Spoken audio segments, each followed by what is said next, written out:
अस्सलाम वालेकुम स्टूडेंट्स, उम्मीद है आप सब खैरियत से होंगे। इस वीडियो में हम एक्सरसाइज 12.4 कंप्लीट सॉल्व करेंगे। तमाम क्वेश्चंस का टाइम कोड डिस्क्रिप्शन में मौजूद है ताकि आप इजीली कोई भी क्वेश्चन ओपन कर सकें। 12.4 आपकी प्रोबेबिलिटी से रिलेटेड है। सिंगल इवेंट की प्रोबेबिलिटी आप फाइंड आउट करना सीख चुके हैं। ठीक है, अब इस एक्सरसाइज में हम कंबाइन इवेंट्स की प्रोबेबिलिटी करेंगे। ठीक है, तो प्रोबेबिलिटी ऑफ कंबाइन इवेंट, सबसे पहले प्रोबेबिलिटी ऑफ इंडिपेंडेंट इवेंट। अगर दो इवेंट्स ए और बी, इनको हम नाम दे देते हैं, अगर दो इवेंट्स इंडिपेंडेंट हो मींस के एक दूसरे पर डिपेंड नहीं कर रहे, तो उस केस में हमारे पास प्रोबेबिलिटी क्या होगी? Probability of A into probability of B, means की probability of A and B. ठीक है, इसके लिए वर्ड यूज करते हैं एंड का। तो जब हमारे पास यहाँ पर एंड आ जाता है तो दोनों प्रोबेबिलिटीज के दरमियान मल्टीप्लिकेशन का साइन आता है। नेक्स्ट है प्रोबेबिलिटी ऑफ डिपेंडेंट इवेंट। अगर दो इवेंट एक दूसरे पर डिपेंड कर रहे हैं तो तब हमारे पास क्या होगा? यहाँ भी एंड आएगा, probability of A and B. ठीक है, तो उस केस में मल्टीप्लिकेशन होगी, प्रोबेबिलिटी ऑफ ए मल्टीप्लाई, लेकिन अब जो प्रोबेबिलिटी ऑफ बी है वो ए पर डिपेंड कर रही है, मीन्स की probability of B given that A, means के इवेंट ए अकर हो चुका है, उसके बाद प्रोबेबिलिटी ऑफ बी हम फाइंड आउट कर रहे हैं। नेक्स्ट है probability of mutually exclusive events. ठीक है, दो इवेंट्स हैं जिनमें आपस में कुछ भी कॉमन नहीं है।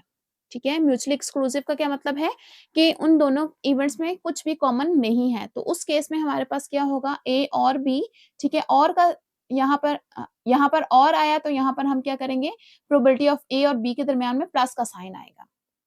ठीक है, तो अगर ये तो वो केस है ना जब दोनों में कुछ भी कॉमन ना हो। ठीक है, अगर दोनों में कुछ कॉमन हो तो उस केस में इनकी प्रोबेबिलिटी क्या बन जाएगी? प्रोबेबिलिटी ऑफ ए और B is equals to probability of A plus probability of B, और वो जो कॉमन वाला इवेंट होगा वो हम माइनस कर देंगे, ए इंटरसेक्शन बी कर देंगे। ठीक है, एक्सक्लूसिव के लिए हमारे पास इस तरह से होगा, सिंपली दोनों की प्रोबेबिलिटीज को ऐड करेंगे। लेकिन अगर दोनों में कुछ कॉमन आ रहा होगा तो उस केस में हम क्या करेंगे? जो कॉमन वाला पार्ट होगा उसको हम माइनस कर देंगे। नेक्स्ट आ जाते हैं आपके पास type of sample space diagram. ठीक है, सैंपल स्पेस डायग्राम्स की टाइप आ जाती है। ठीक है, ये हम क्वेश्चंस में देखेंगे कि इनको किस तरह से ड्रॉ करते हैं। फर्स्ट है हमारे पास पॉसिबिलिटी डायग्राम, नेक्स्ट है ट्री डायग्राम और वेन डायग्राम। ठीक है, तो ये तीनों हम क्वेश्चंस में जैसे जैसे आएंगे तो वहां पर देखेंगे कि ये किस टाइप के डायग्राम्स हैं। क्वेश्चन नंबर 1 है, Musab picked a card randomly from a box containing cards bearing the number 1 2 and 3। ठीक है, एक बॉक्स है जिसमें कार्ड्स गिवन है। ठीक है, 1 2 और 3। ठीक है, मुसब उनमें से एक कोई कार्ड पिक करता है, then he replace and picked another after well shuffling. ठीक है, एक कार्ड पिक करने के बाद अगेन वो बॉक्स में उसको रिप्लेस कर देता है और फिर वेल शफलिंग के बाद नेक्स्ट कार्ड पिक करता है। ठीक है, he found product of two numbers he got in two trials. ठीक है, फिर उसके बाद जो दो ट्रायल्स में मीन्स के नेक्स्ट टाइम जो नंबर वो ड्रॉ करता है उन दोनों को मल्टीप्लाई करता है, जो फर्स्ट टाइम नंबर पिक करता है और जो सेकंड टाइम नंबर पिक करता है, इन दोनों नंबर्स को वो मल्टीप्लाई करता है। Draw the possibility diagram of this experiment and find the probability of getting an even product. ठीक है, हमें सबसे पहले इसकी पॉसिबिलिटी डायग्राम बनानी है और उसके बाद हमने प्रोबेबिलिटी फाइंड आउट करनी है कि वो जो प्रोडक्ट लेता है, मल्टीप्लिकेशन करता है, वो एक इवन नंबर आए। तो स्टार्ट करते हैं सबसे पहले पॉसिबिलिटी डायग्राम।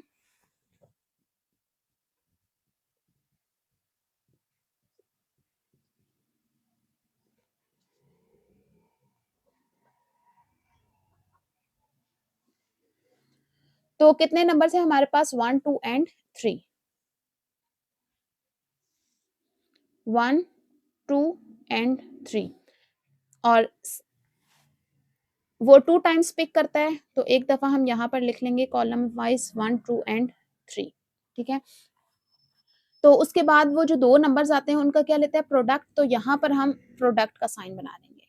ठीक है, तो अब देखिए क्या क्या चांसेस है कि फर्स्ट 1 का कार्ड ड्रॉ करे और सेकंड भी क्या हो? 1 हो। ठीक है, 1 इंटू 1 क्या आ जाएगा? 1। फिर सेकंड चांस क्या होगा कि फर्स्ट कार्ड 1 हो लेकिन सेकंड कार्ड 2 का हो, तो 2 1 जा 2। अगेन इसी तरह 3 1 जा 3। अब एक और चांस क्या हो सकता है कि जो फर्स्ट कार्ड वो ड्रॉ करे वो नंबर 2 हो और जो नेक्स्ट सेकंड ड्रॉ करे वो नंबर 1 हो, तो फिर हम इन दोनों को मल्टीप्लाई करेंगे, 2 1 जा 2, इस तरह ये पूरा 2 2 जा 4 एंड 2 3 जा 6। इसी तरह फर्स्ट कार्ड 3 हो सकता है और नेक्स्ट सेकंड कार्ड 1, तो 3 1 जा 3, और जब फर्स्ट कार्ड 3 और सेकंड 2 हो, 3 2 जा 6, इसी तरह 3 3 जा 9। ठीक है, ये आपके पास आ गया पॉसिबिलिटी डायग्राम। ठीक है, ये तमाम पॉसिबिलिटीज हैं कि ये प्रोडक्ट्स आए। ठीक है, ये ओवरऑल तमाम पॉसिबिलिटीज हैं। तो नेक्स्ट आपने क्या करना है, find the probability of getting an even product. तो आपने बतानी है कि इवन प्रोडक्ट आने की क्या पॉसिबिलिटी है, क्या प्रोबेबिलिटी है। ठीक है, अब इवन यहाँ पर कौन कौन है, एक 2 है, ठीक है, अगेन 2, 4, 6 एंड 6। ठीक है, बाकी तमाम ये चारों क्या है, ऑड प्रोडक्ट हैं। तो इनकी हमें प्रोबेबिलिटी फाइंड आउट नहीं करनी, हमें इवन की करनी है। तो ये टोटल कितनी होगी, 1 2 3 4 5। ठीक है, 5 आए हैं हमारे पास इवन प्रोडक्ट, जबकि टोटल ये कितने प्रोडक्ट्स हैं, टोटल पॉसिबिलिटी हमारे पास कितनी थी, 1 2 3 4 5 6 7 8 9। ठीक है, टोटल हमारे पास 9 है, जबकि हम फेवरेबल आउटकम कितने आए हैं, 5 हैं। गेटिंग इवन प्रोडक्ट को नाम दे देते हैं ए इवेंट का। ठीक है, let A B the event getting an even product.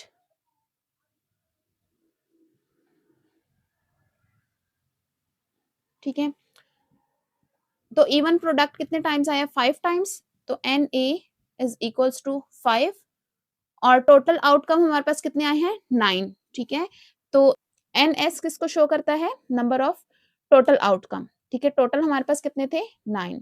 तो प्रोबेबिलिटी ऑफ ए मींस के इवन प्रोडक्ट की प्रोबेबिलिटी क्या होगी, n A divided by n S.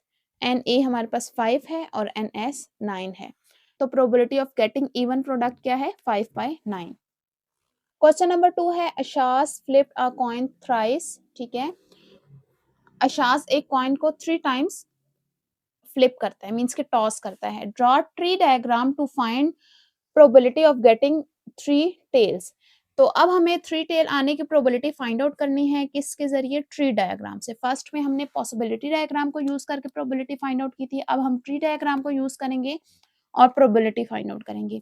Means के यहाँ पर एक्सपेरिमेंट कितने टाइम्स हुआ, 3 टाइम्स, जबकि क्वेश्चन नंबर 1 में कितने टाइम्स हुआ था, 2 टाइम्स हुआ था। तो स्टार्ट करते हैं ट्री डायग्राम।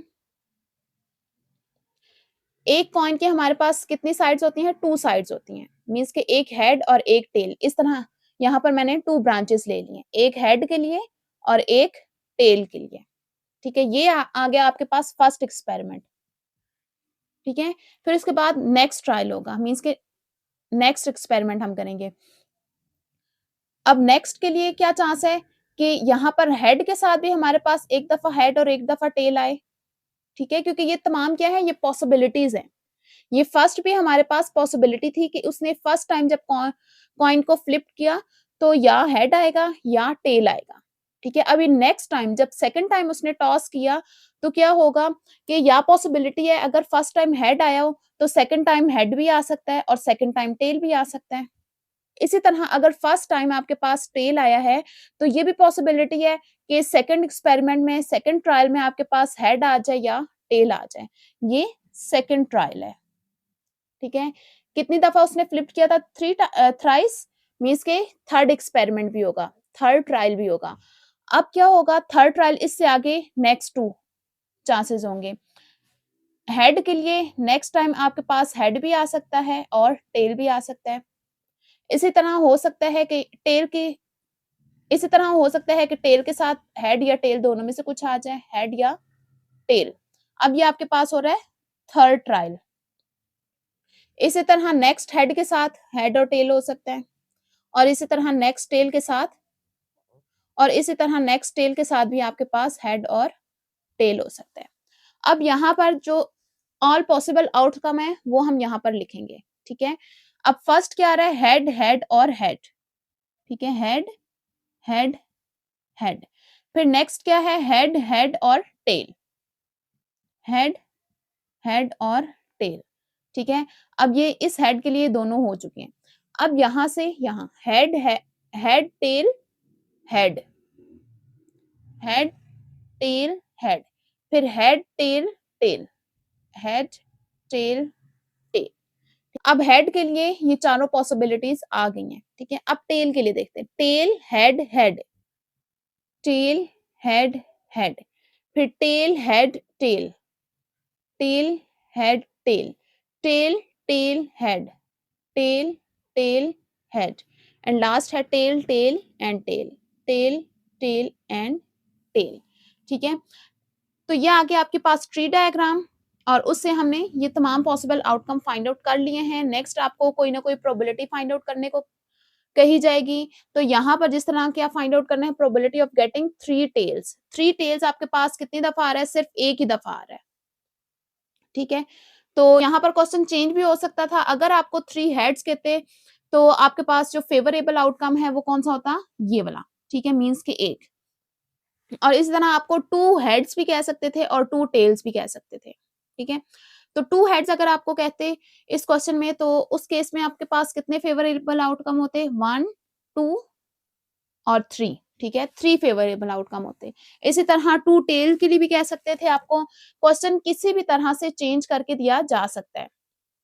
और अगर वो आपसे ये कहें कि गेटिंग नो हेड, ठीक है, अगर इस तरह से कहें कि गेटिंग नो हेड, अब हेड देखेंगे कि किस में नहीं आ रहा, तो सिर्फ एक ये है जिसमें हेड नहीं आ रहा, बाकी तमाम में हेड आ रहा है, ठीक है। तो मीन्स की गेटिंग थ्री टेल और गेटिंग नो हेड दोनों की प्रोबेबिलिटी सेम होगी, क्योंकि ये सेम फेवरेबल आउटकम हमारे पास आ रहा है। तो अब हम इसकी प्रोबेबिलिटी फाइंड आउट करते हैं। उसी तरह हम इस इवेंट को नाम दे देते हैं ए का, let A B the event, आप कोई भी नाम दे सकते हैं, B the event of getting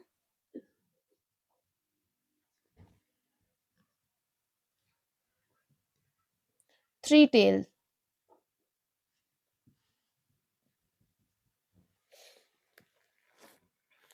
तो थ्री टेल आने के इवेंट को हमने ए का नाम दे दिया है, तो एन ए क्या होगा, यहाँ पर थ्री टेल कितने टाइम आया है, वन टाइम आया है, तो वन होगा, ठीक है।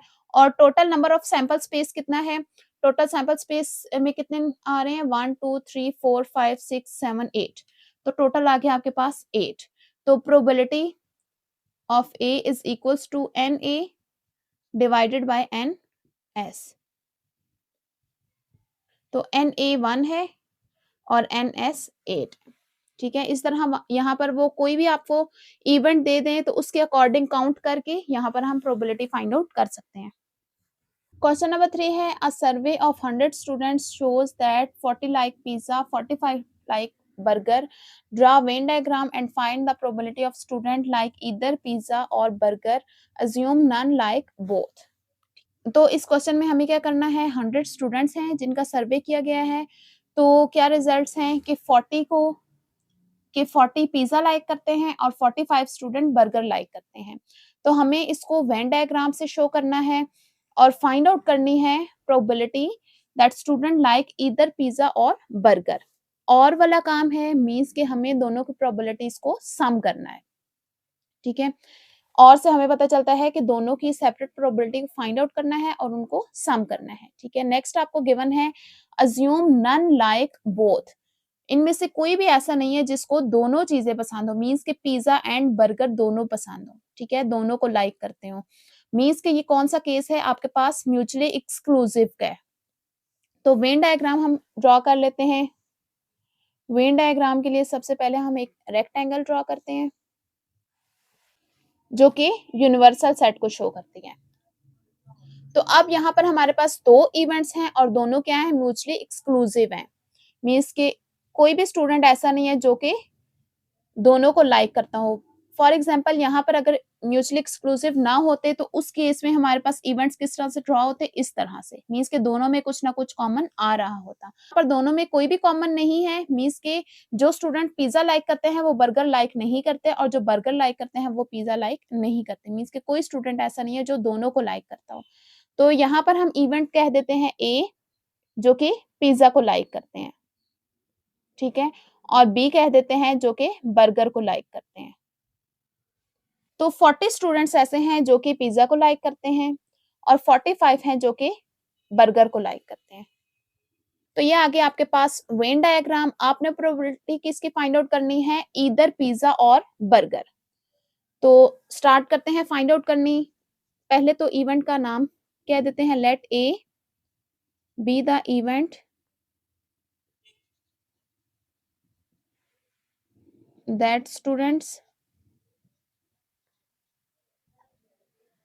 Like pizza and B be the event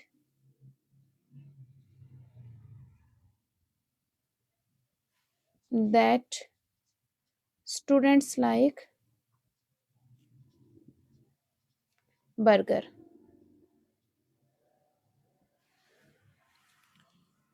ठीक है, तो NA क्या हो जाएगा, number of students that like pizza, तो वो कितने हैं 40, और NB number of students that like burger, ठीक है, तो वो क्या है 45,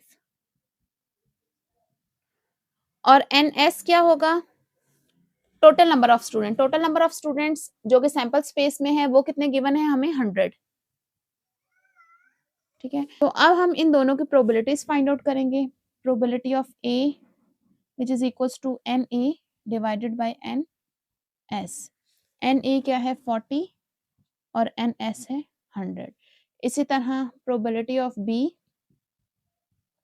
NB by NS, NB 45 है और NS 100 है, तो हमें फाइंड आउट करनी थी प्रोबेबिलिटी ऑफ स्टूडेंट्स लाइक इधर पिज्जा और बर्गर, और यूज हुआ है मीन्स के A और B, तो और के लिए हमारे पास क्या फार्मूला था, probability of A plus probability of E, means के म्यूचुअली एक्सक्लूसिव के लिए हमारे पास फार्मूला था probability of A plus probability of B।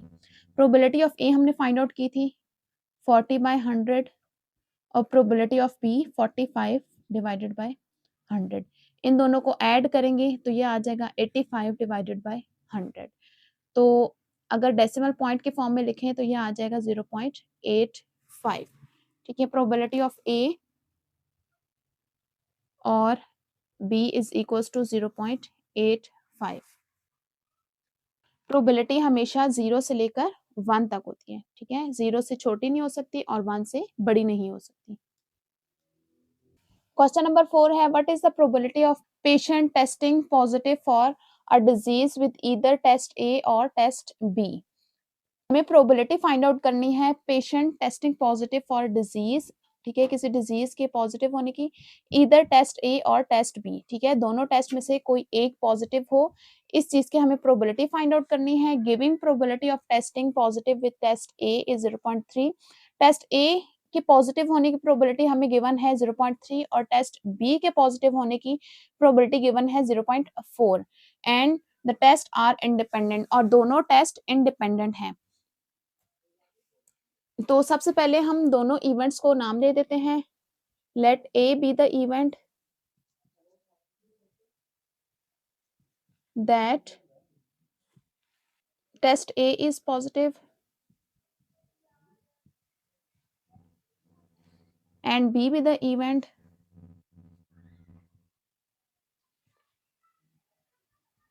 that test B is positive,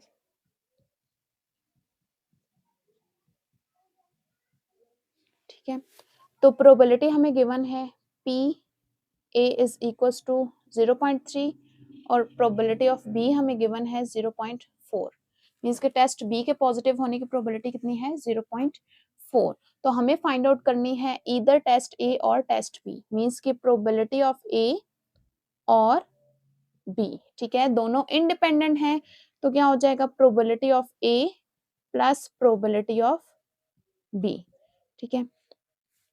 तो प्रोबेबिलिटी ऑफ A हमें गिवन है 0.3 और प्रोबेबिलिटी ऑफ B गिवन है 0.4, दोनों को ऐड करेंगे तो 0.7 आ जाएगा, मींस की probability of either test A और test B is positive is क्या है 0.7, दोनों में से कोई एक टेस्ट पॉजिटिव होगा, इसकी प्रोबेबिलिटी है 0.7। क्वेश्चन नंबर 5 है, what is the probability of getting either job A और job B, given that the probability of getting job A is 0.5 and the probability of getting job B is 0.4 and the offers are independent, ठीक है। अब हमें दो events given है, एक है हमारे पास गेटिंग जॉब ए मीन्स की जॉब ए हासिल करने का और दूसरा जॉब बी हासिल करने का, और दोनों की प्रोबेबिलिटीज भी हमें दे दी गई है, हमें फाइंड आउट करना है probability of getting either job A और जॉब बी। मींस कि अगेन ये और वाला क्वेश्चन है और ऑफर्स भी क्या है, इंडिपेंडेंट है। तो लेट कर देते हैं, let A B the event of getting job A and B be the event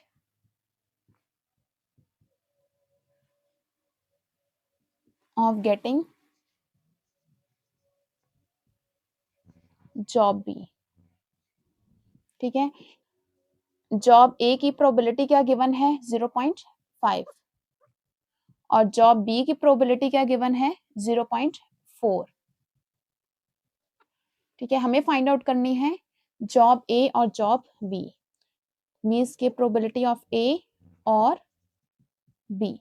तो इंडिपेंडेंट है तो आ जाएगा probability of A plus probability of B. Probability of A कितना है 0.5 और प्रोबेबिलिटी ऑफ बी है 0.4, दोनों को ऐड करेंगे तो आ जाएगा 0.9। क्वेश्चन नंबर 6 है what is the probability of either team Sudesi or team Huzefi winning championship given the probability of team Sudesi winning is 12/27 and the probability of team Huzefi winning is 13/27 and the teams play independently। ठीक है, हमें probability find out करनी है या team सुदैसी win करे या team हुजैफी। ठीक है, और दोनों की प्रोबेबिलिटीज भी हमें गिवन है सेपरेटली कि टीम सुदैसी की विनिंग की प्रोबेबिलिटी है 12/27 और टीम हुजैफी की विनिंग की प्रोबेबिलिटी है 13/27। ठीक है, और दोनों प्ले कर रहे हैं independently.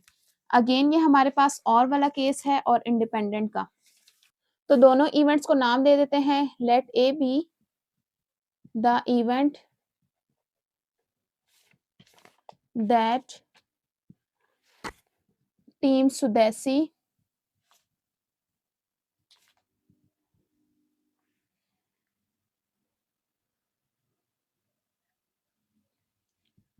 win and B be the event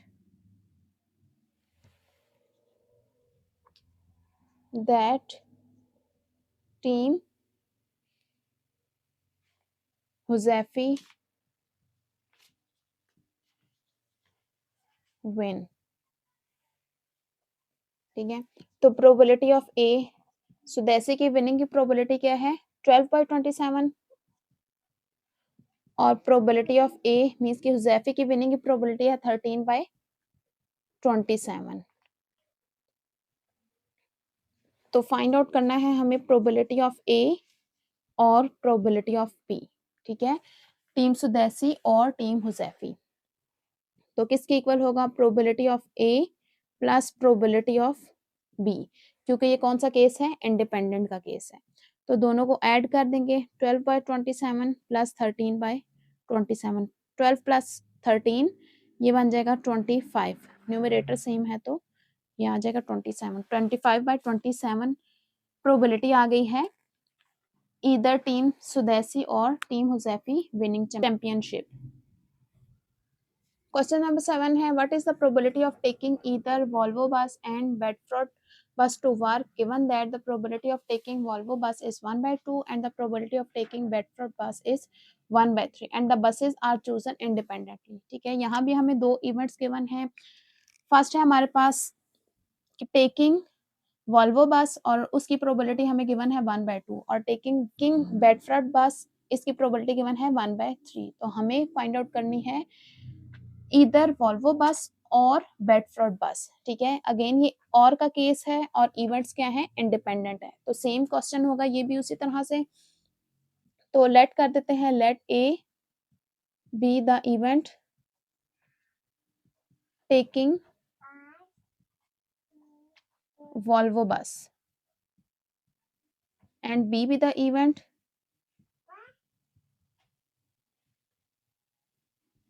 taking Bedford bus. ठीक है, तो प्रोबेबिलिटी ऑफ ए हमें क्या गिवन है वॉल्वो बस की 1/2 और प्रोबेबिलिटी ऑफ बी बेडफोर्ड बस की 1/3।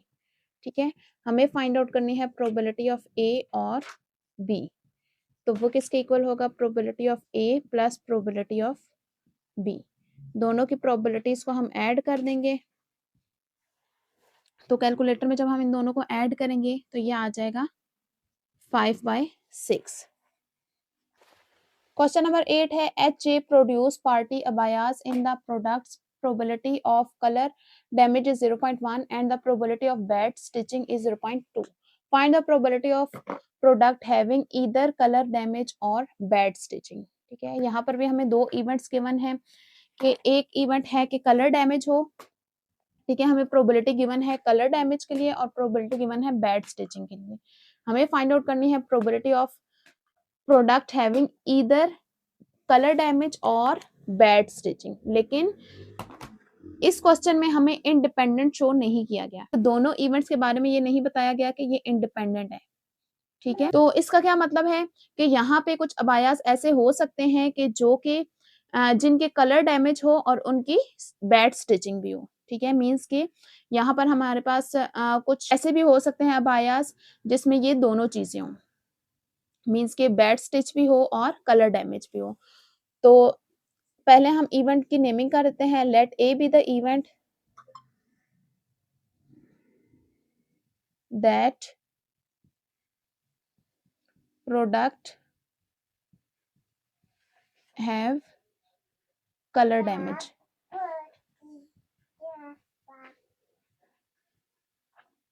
and B be the event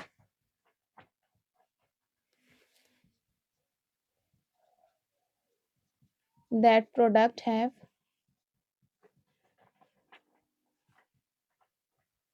bad stitching.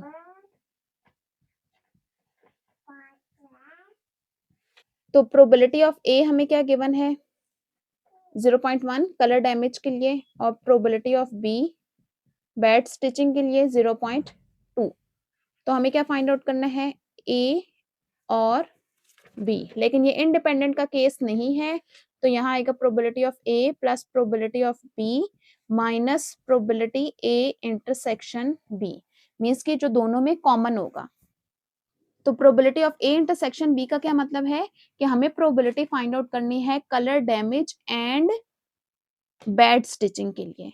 तो पहले हम probability A intersection B find out करेंगे colour damage and intersection bad stitching के लिए, तो वो किसके इक्वल होगा? इन दोनों का हम प्रोडक्ट ले लेंगे, probability of A into probability of B. Probability of A किसके इक्वल है? 0.1 के इक्वल, और प्रोबेबिलिटी ऑफ बी किसके इक्वल है? 0.2। इन दोनों को हम मल्टीप्लाई करेंगे तो ये आ जाएगा 0.02। तो अब हम ये वाला फार्मूला यूज करेंगे प्रोबेबिलिटी ए और बी का। प्रोबेबिलिटी ए और B is equals to probability of A हमें क्या गिवन है? Is equals to probability of A plus probability of B minus probability of A intersection B. Probability of A हमें given है 0.1, probability of B 0.2 और probability of A intersection B हमने find out किया था 0.02। तो 0.1 plus 0.2 0.3 आ जाएगा। 0.3 minus 0.02 करेंगे तो ये आ जाएगा 0.28।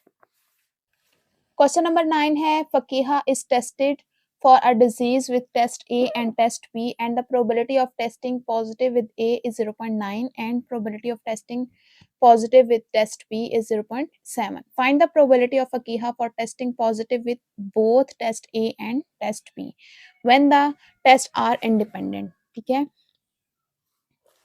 तो क्या कहा जा रहा है कि टेस्ट ए के पॉजिटिव होने की प्रोबेबिलिटी कितनी है? 0.9 और टेस्ट बी के पॉजिटिव होने की प्रोबेबिलिटी है 0.7। ठीक है, हमें फाइंड आउट करनी है probability of both test A and test B. अब यहाँ पर और नहीं बल्कि एंड यूज किया गया है, मीन्स कि ये प्रोडक्ट का फार्मूला है और टेस्ट आर इंडिपेंडेंट और दोनों इवेंट्स क्या हैं? इंडिपेंडेंट भी हैं। तो स्टार्ट करते हैं, पहले हम नेमिंग कर लेते हैं। Let A B the event that test A is positive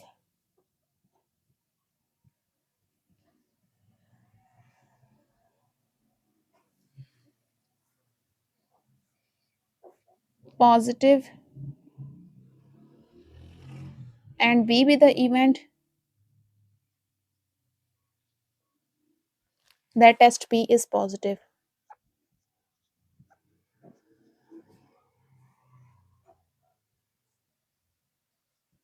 ठीक है, टेस्ट ए के पॉजिटिव आने की प्रोबेबिलिटी कितनी गिवन है 0.9 और टेस्ट बी के पॉजिटिव आने की प्रोबेबिलिटी क्या गिवन है 0.7।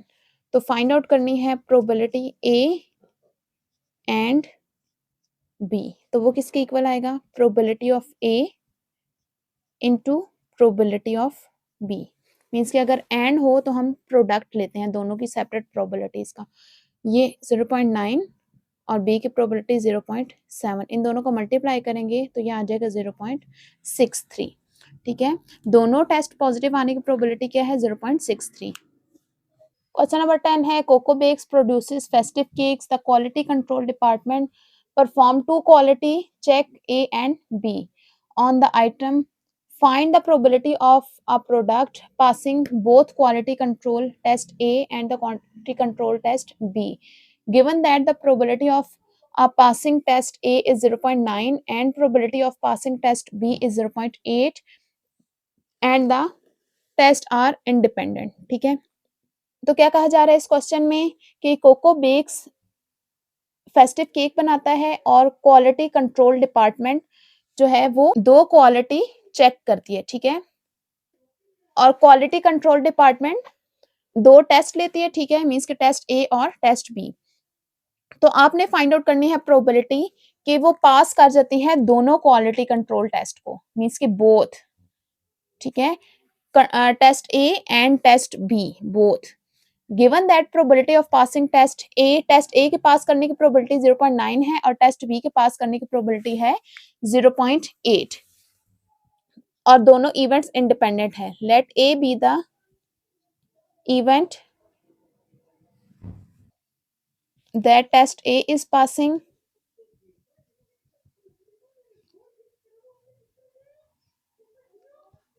and B be the event that test B is passing। ठीक है, टेस्ट ए के पास होने की प्रोबेबिलिटी हमें क्या गिवन है 0.9 और टेस्ट बी के पास होने की प्रोबेबिलिटी क्या गिवन है 0.8। ठीक है, हमें फाइंड आउट करनी है दोनों टेस्ट पास करने की, मींस के test A and test B. And है तो हम प्रोडक्ट का फार्मूला यूज करेंगे, probability of A into probability of B. Probability of A 0.9 है और प्रोबेबिलिटी ऑफ बी 0.8 है। 8 9 सा 0.9 और 0.8 को मल्टीप्लाई करेंगे तो ये आ जाएगा 0.72। मींस कि दोनों टेस्ट पास करने की प्रोबेबिलिटी क्या है 0.72। उम्मीद है तमाम क्वेश्चंस आपको अच्छी तरह समझ आ गए होंगे। इसी के साथ हमारी एक्सरसाइज कंप्लीट होती है।